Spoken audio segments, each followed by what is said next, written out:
Hi, Ted Morrissey here, and this is the first installment of the video log that I plan to make throughout 2024 in honor of this guy here, William H. Gass. 2024 marks Gass's centenary, born July 30th, 1924 in Fargo, North Dakota, but his parents moved very soon thereafter to Ohio, which is where he was spent the rest of his youth and some of his education, etc. Eventually, he taught various places, including notably Purdue University, which is in Lafayette, Indiana, of course. And then the last part and largest part of his teaching career was at Washington University in St. Louis, which luckily is not too far from where I live. So I am able to visit the William Gass papers, the archive of his papers, which is at the Special Collections Department in the library, Olin Library at Washington University. So I go there pretty frequently. All right. So throughout 2024, in addition to various projects that I have in mind and underway to try to call as much attention to Gass's work as I can, I'm a devotee of the master, and he is woefully underread and unknown, and he is our greatest writer, no doubt. And I'm a writer too, but I bow down. I bow down to the master. But I want to write a series of journal entries via my blog, the 12 Winters blog at tedmorrissey.blog. But in addition to that, I want to do some videos too, which are connected, but probably cover some of the same ground, but maybe different ground too. Pretty informal, as you're telling already. But just another way to try to get some information out about Gass and his work, and to try to again attract as many readers, scholars, etc., as possible to Gass's work. Gass passed away in 2017. He had a good, long, full life, and he was writing, practically to the end of his life until he just was, too sickly, too frail to continue writing. Just the last few months of his life. But up to that point, he was putting out material and putting out great material, and more people need to be reading it. I'm going to talk about in this particular video kind of how I got started reading William Gass. Now, it's sort of telling, but also sort of embarrassing to acknowledge that I really didn't discover Gass and his writing until I was almost my mid 40s. Well, really was in my mid 40s. I don't think I really had encountered him before then. I did, and I'll add that note here just a second, but I didn't realize it, I don't think, at the time.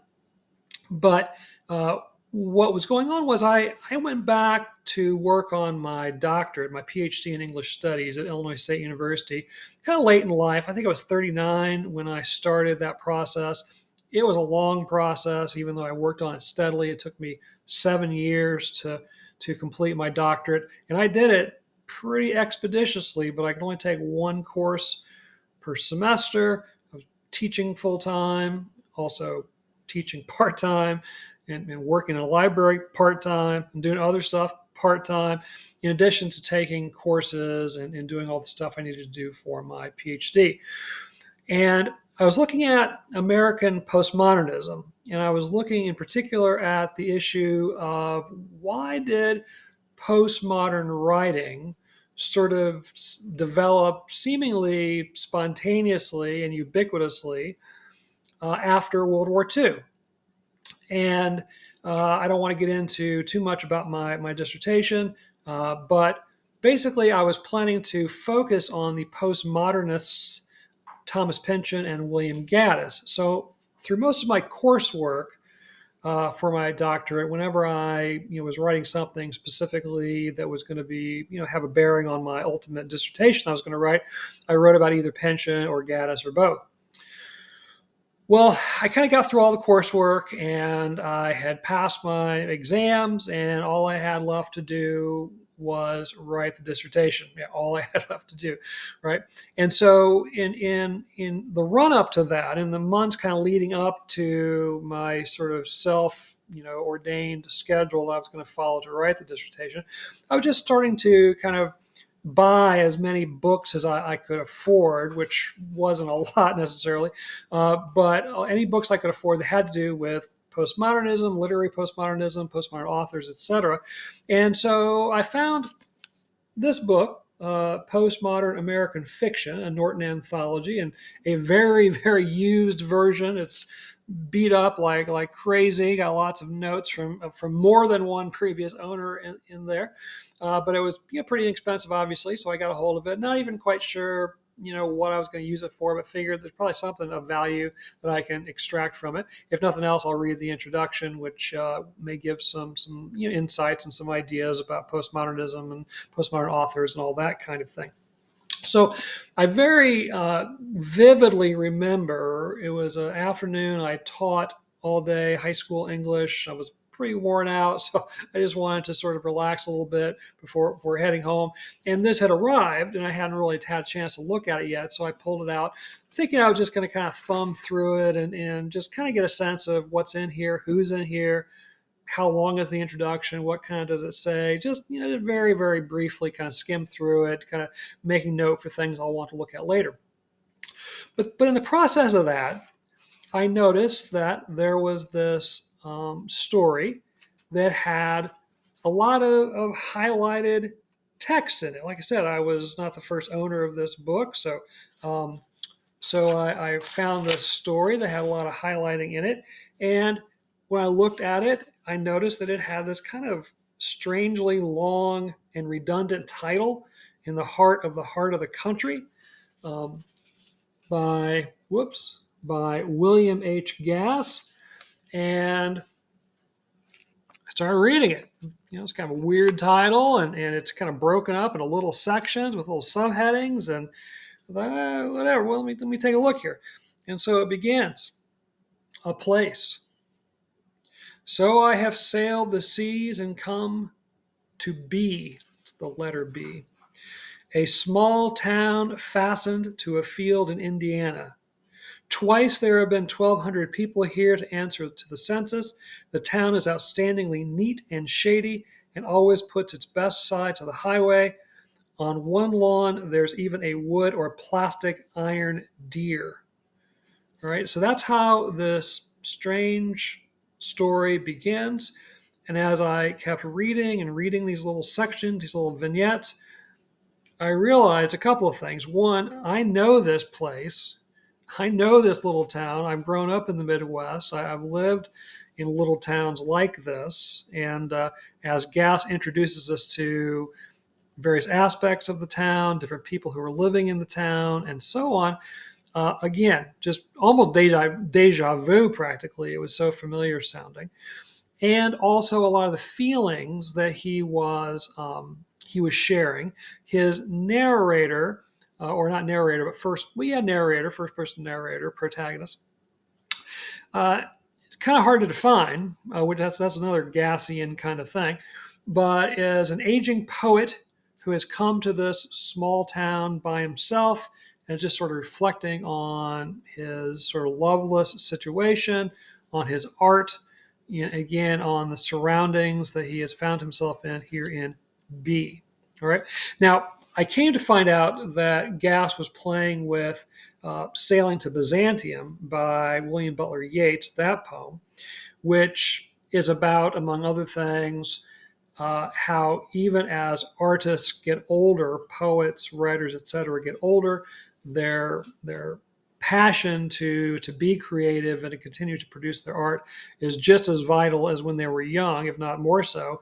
And yet their body and their mind are starting to fail them as they get on in years. And so that's kind of a theme that Gass is dealing with too in the heart of the country. But the other thing that I came to realize when I was reading this long story, some people call it a novella, is that Gass would make a much more suitable focus for my dissertation than Pynchon or Gaddis. So I kind of retooled my approach and focused much of my dissertation, my doctoral dissertation, on William Gass's work, and that was a really good choice on my part because it did work out quite nicely. It helped that my dissertation director, Bob McLaughlin, knew Gass and was very involved in his work in terms of from a scholarly standpoint and so forth. And so that was very beneficial to me as I kind of re-engaged, and rethought through what I was doing with my dissertation and so forth. But the other thing is, I became a devotee of Gass, and that has not waned one iota in the more than a decade since discovering him at a relatively late point in life. Like I say, I did encounter him before, for sure, without necessarily connecting the dots. And what I'm talking about is that the very first novel that I read in the very first doctoral course that I took at ISU, which happened to be taught by Dr. McLaughlin, was the novel, the long novel, The Recognitions by William Gaddis. And there's an introduction in the Penguin Classics edition, which was the text we used for the course, by William Gass, and which is also kind of a classic introduction too. And so I didn't necessarily immediately connect the dots between Gass's introduction for the Recognitions and In the Heart of the Country at first. Obviously, eventually I did. So I had encountered him before, had read him before, but really just that introduction. But that really opened up the floodgates of my interest. And as I write about in my blog, the post that I've written for this is about a week or two after that encounter of In the Heart of the Country, which I read from start to finish, just spellbound by Gass's language, which I'm going to share a little bit more of it here with you in just a minute. About a week or two after that, I went to the AWP conference in Chicago. And it just so happened that they were having a tribute to William Gass as one of the sessions and one of the evening sessions.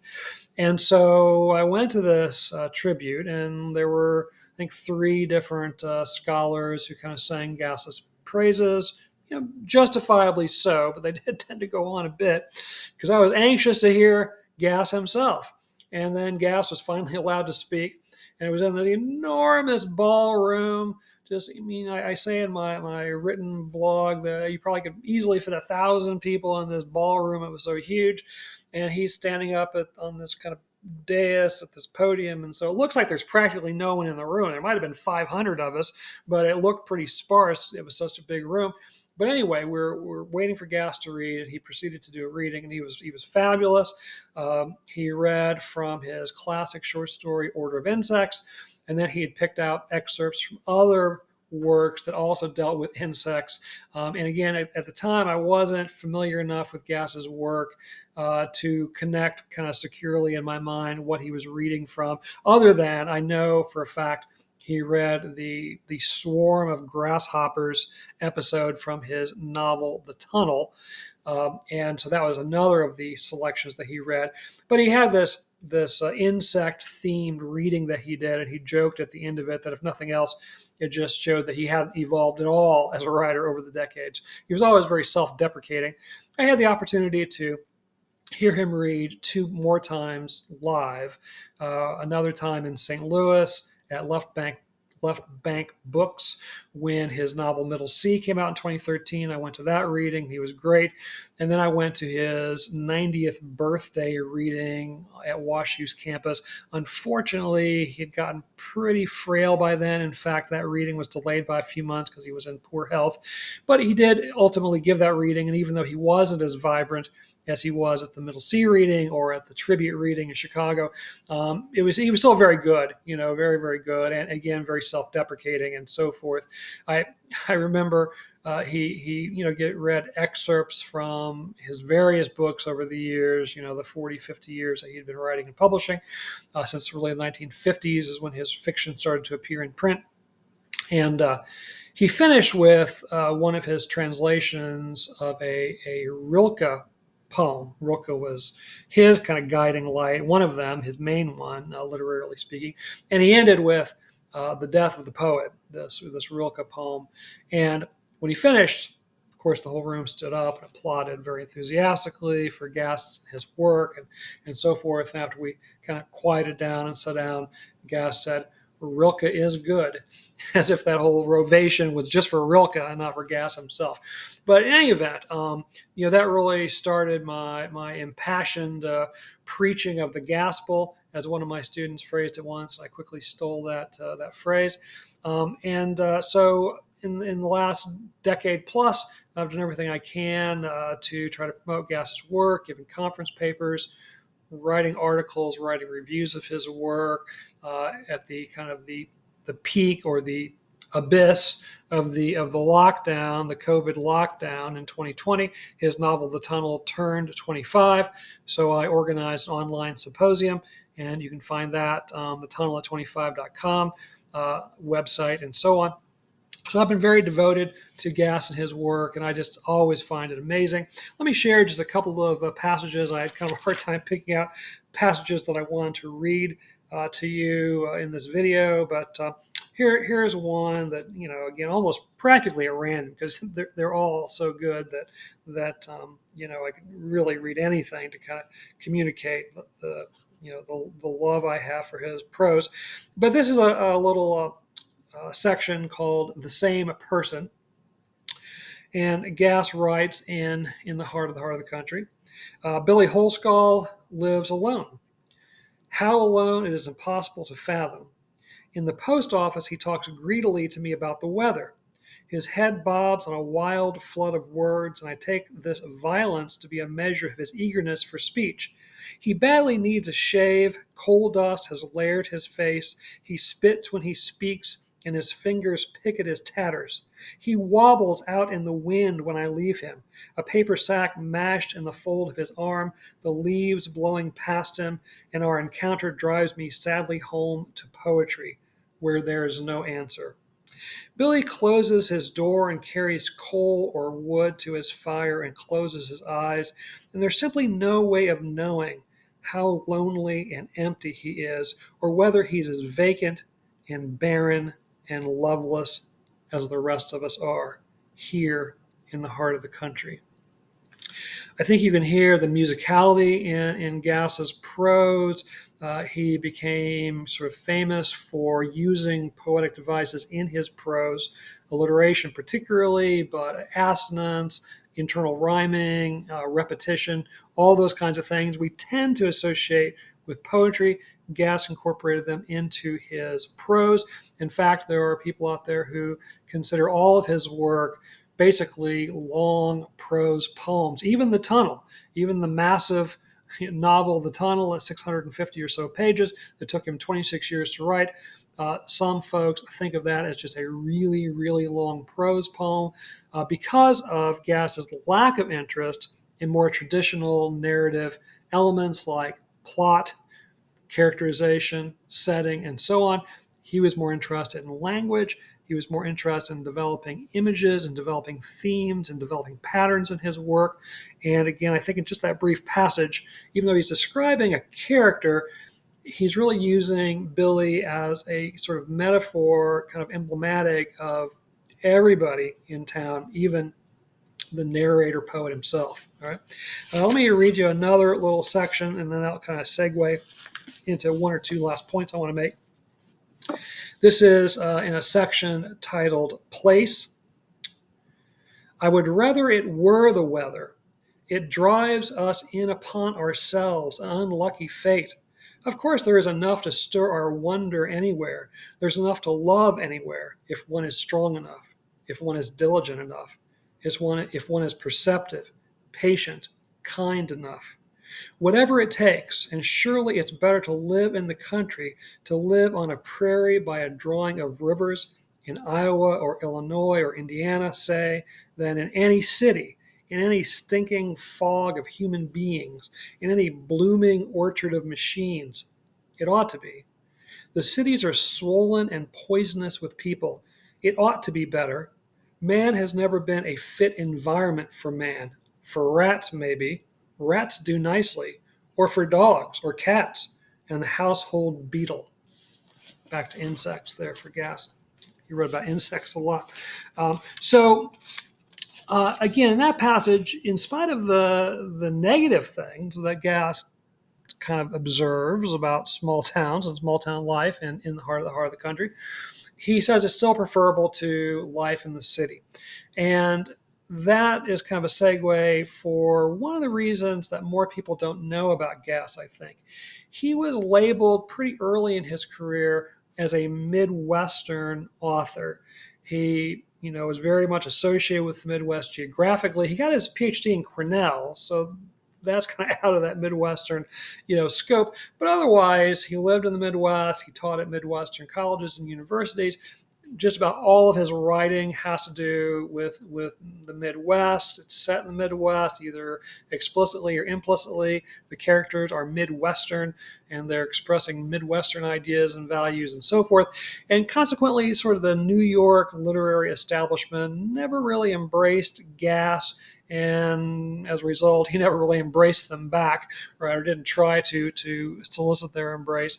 And so I think he's seen as more of a regional kind of Midwestern author, even though his themes are universal, even though his language, is kind of beyond the scope of region. It's just amazing, right? So in the heart of the country, let's say, is in that anthology, but it's widely anthologized. One really good place to get a hold of it and other work is his In the Heart of the Country and Other Stories, which was the story collection that came out in 1968. Gass's first novel, Omensetter's Luck, came out in 1966, so the collection came out a couple of years later.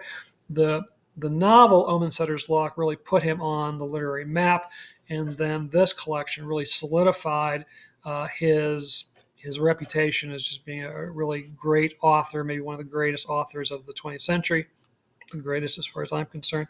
A lot of terrific work in this collection, so I would highly recommend.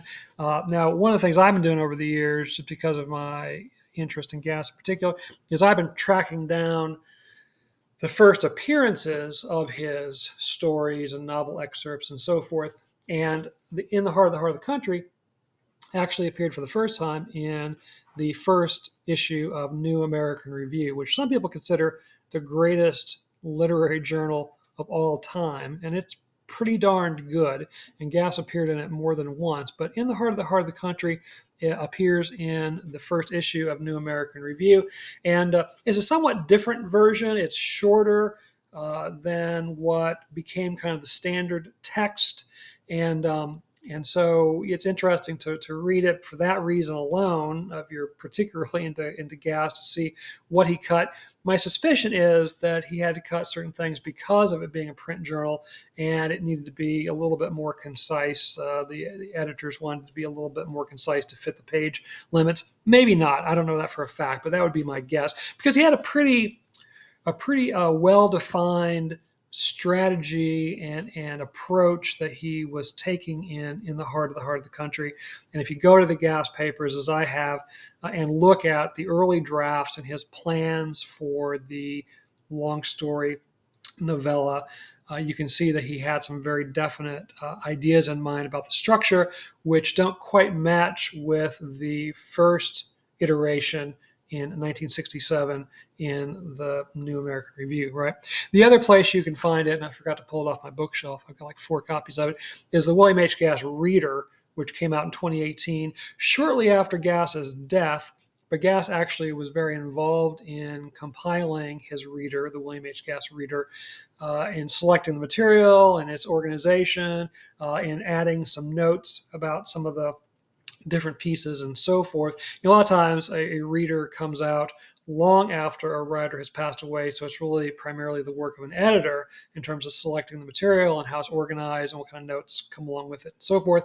But Gass luckily lived long enough and lucidly enough that he, really was the driving force behind the reader in terms of selection of material, it's editing, it's annotating, and so on. So the William H. Gass Reader is a great collection of fiction, nonfiction, reviews, poems in translation that he did, etc. All right. One last note about In the Heart of the Country, and then I'll stop this video to keep it from being too long. Another reason that I wanted to start with In the Heart of the Country, besides the fact that it was where I started with Gass, and I like Gass besides the fact it's a great long story novella, is that in it, Gass saw how he could manipulate the structure, base the structure of what became his magnum opus, The Tunnel. He started writing The Tunnel at about the same time that he wrote In the Heart of the Country.